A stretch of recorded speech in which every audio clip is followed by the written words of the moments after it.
snatch it back and hold it, baby, one more time. Hey, I want to take a look at the Carvin V3M today for a couple of reasons. The first is it has a bug, a kind of significant bug that might make you think that certain features do not work, and that's not the case, so we're going to look at the workaround for that. And the second is I played in a band for years with a guitar player who really liked guitars from Carvin and their amps, and he got a great tone. So when I saw this in the collection section of AmpliTube, it kind of caught my eye and I wanted to take a look at it. And I really like there's a low end deep growl that certain settings gives this amp, and the sustain just goes on forever. And it's not just that it holds sustain a long time. When the sustain fades, it does so in a really pleasant and graceful manner, and I really like it. Let's dive in. If you already know all about this modeled amp but stopped using it because you thought the various switches were broken, use the topics list in the description of this video to jump to that clip. For everyone else, I want to start at the beginning. The amp looks complicated and it does have a lot of knobs, but it's very logically laid out and easy to understand. There are 3 channels: channel 1 on the right, channel 2 in the middle, and channel 3 on the left. The fourth area has the volume and reverb knobs that affect all the channels. The far right has a 3-position switch that lets you select a channel. This is a pretty faithful model right down to the LED colors. When you are on channel 1, the blue LED lights up, channel 3 has a yellow LED, and channel 2 has a red LED. The switch goes from 1 to 3 and then 2. Seems weird at first, but the manual offers a clue as to why. The V3M allows you to set both overdrive channels to start with the same sound, then change the controls to get mild or drastic differences between the 2 channels. Switching from 1 to 3 lets you get the most drastic change. However, later I'll discuss how you can use a foot switch to toggle from 1 to 3 or 1 to 2 or 2 to 3. The EQ controls are pretty standard across the 3 channels. The presence knob works in the 5 to 10 kilohertz range. The thing that's different on this amp for EQ is the EQX switch.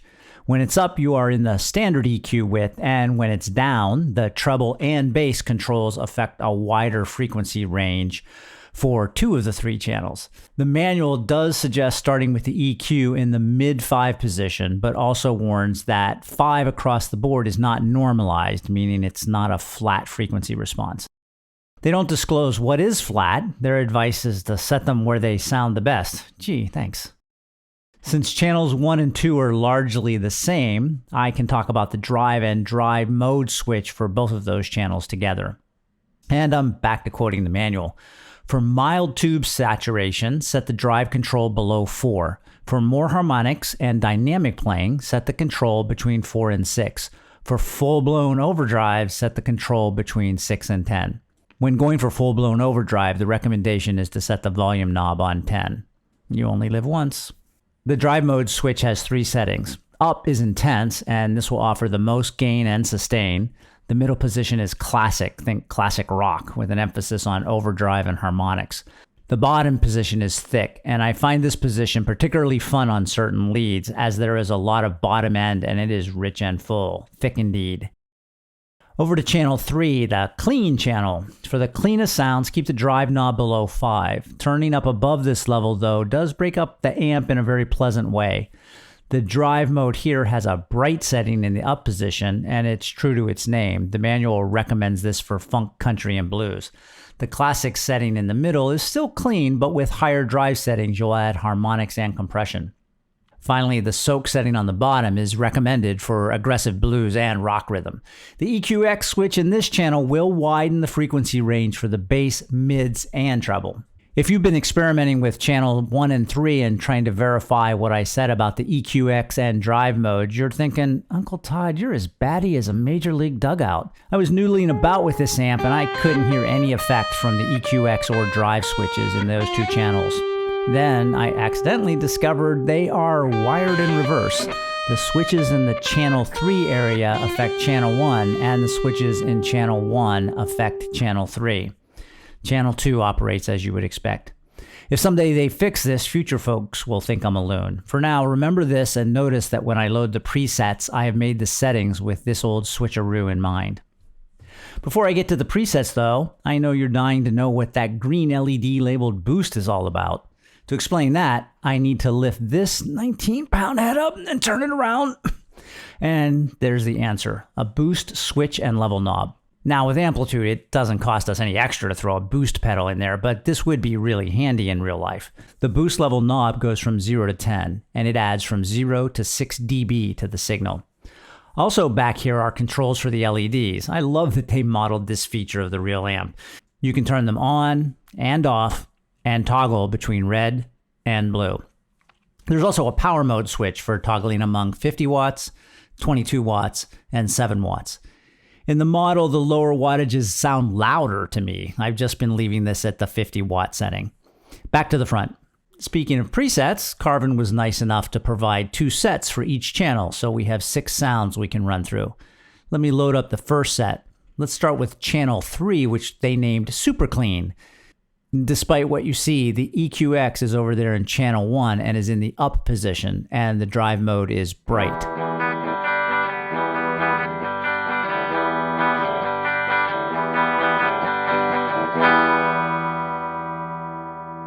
Channel 2 is cutting lead.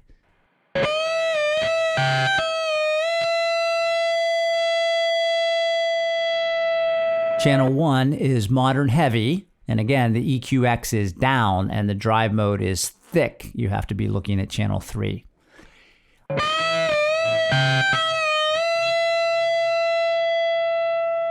I'll load the second set. Channel 3 is Blues Breaker, with the EQX down this time and the drive mode in soak.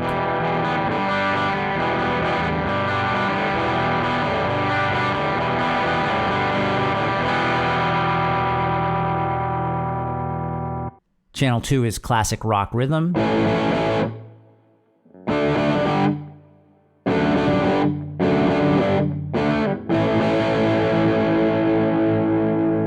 Channel 3 is Smooth Lead with the drive in Classic and the EQX switch up.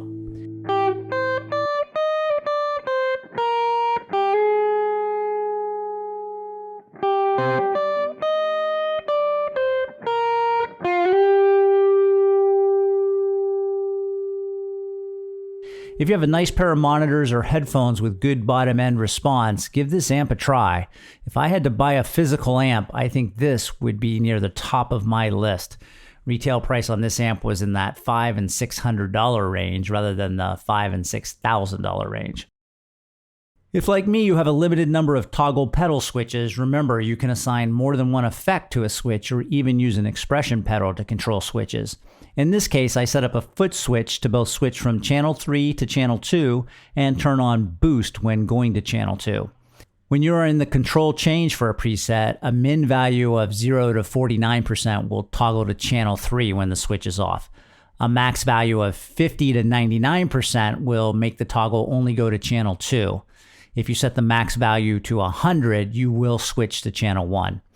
This allows you to switch between 1 and 2, 1 and 3, or 2 and 3. You can use an expression pedal, but my pedals are a little touchy, and sometimes when I press all the way down, I see a value of 126, which isn't high enough. Other times I see 127, which is. Okay, I hope you enjoy this amp as much as I do, and I'll see you in the next video.